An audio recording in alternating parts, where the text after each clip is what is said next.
Barbuda, the sister island of Antigua. A beautiful, tranquil, and virtually untouched paradise. Home to about 1,200 residents and also to the Twin Island state's only endemic bird. In April of 2019, members of the Environmental Awareness Group of Antigua and Barbuda visited Barbuda to conduct ecological surveys of the Barbuda warbler. Some years ago, birders from Antigua as well as international birders realized that there was a different species of warbler in Barbuda. This Barbuda warbler could be found nowhere else in the world. We were able to get some funding from the Global Wildlife Conservation to do some surveys in this recent time in 2019. The last time a population survey was done of the Barbuda warbler was in 2017, a month after Hurricane Irma devastated the island. There had been much concern about the survival of the bird after the survey results showed a decline in the estimated population of 3,000. Of course, we would have come in November 2017, so it was directly after the hurricane. So I do think in some of the areas we saw the Barbuda warblers kind of all over the place because they were just looking for anywhere that they were able to get food. This time, I think that the Barbuda warblers, that they're kind of settling back into their routine.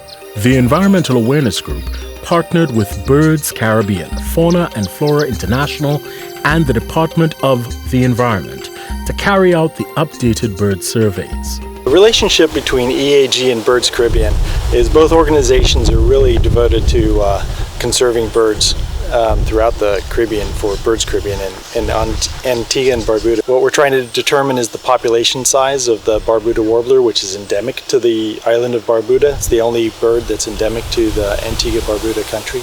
We've been working very closely with the EAG over the last week and several people with EAG, training them how to do these surveys, how to go about counting the birds, and so we can monitor this population from now into the future so that my grandkids can come down and see what I've seen.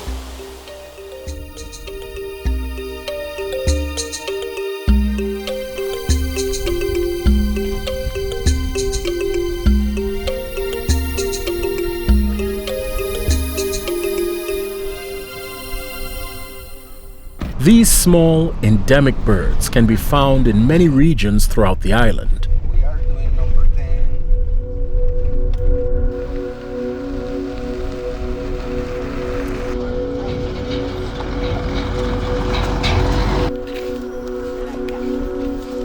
The team conducts the survey by using 3 methods: distance sampling, removal count, and repetition.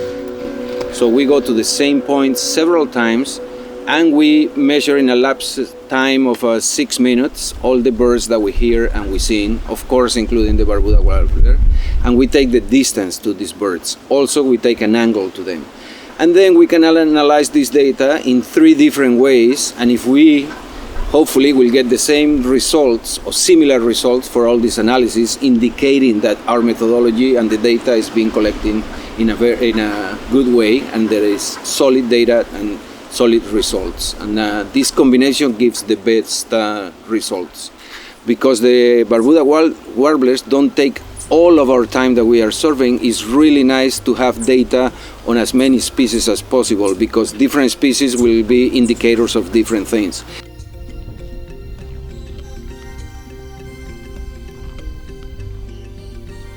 From our goals, we found all the data we needed. Now there are other aspects of the warbler that should be also studying, and that there is basically no information about them, like their breeding season, like their nesting behavior, like their nesting success, where are these nests, at what time of the year. All this data we still don't have.